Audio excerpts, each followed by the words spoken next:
So when I think about race week prep, I think about two things. Well, besides tapering, training, that kind of stuff. But those two things are food and hydration. So when we talk about race week nutrition, we don't want to be making tons of changes to our diets. And that's not what I'm going to tell you to do. We want you to continue to eat the way that you have been eating because that is what your body is used to.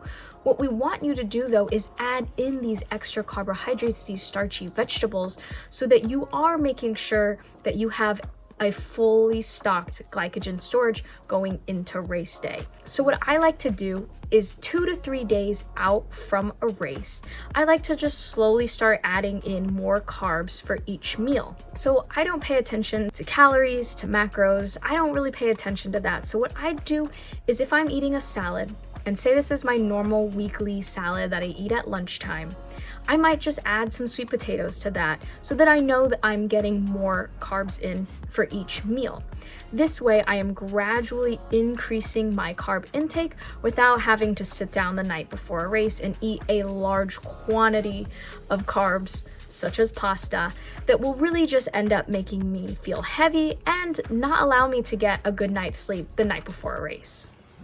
All right, let's talk about hydration. Now, this one is going to be super important for you to make sure you are staying on top of throughout the entire week leading up to a race. The reason we hydrate is to make sure that our body fluid levels are high enough so that we can continue to sweat while we're exercising and therefore cool down our body. When you sweat, your blood plasma volume drops. So if you are not staying on top of hydration, you will eventually run out of fluids and therefore not be able to continue to sweat.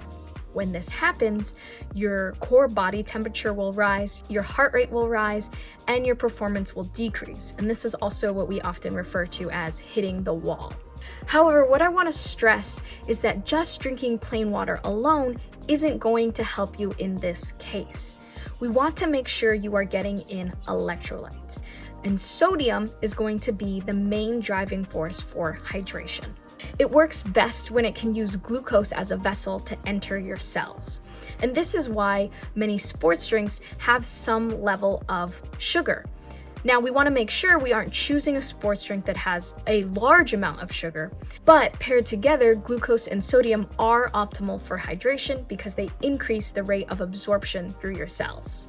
Now, I like to get my hydration through two ways. One is a sports drink. I personally really like Liquid IV. And the second is I take my regular water and I drop a slice of lemon in it and a little pinch of salt.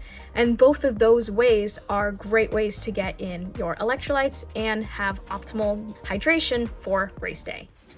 All right, so if your race is approaching, head to the grocery store, take this list, grab some starchy vegetables, grab some lemon to put in your water, or grab a sports drink that you like. And don't forget, make sure to get plenty of rest, and I wish you the best of luck on your race day.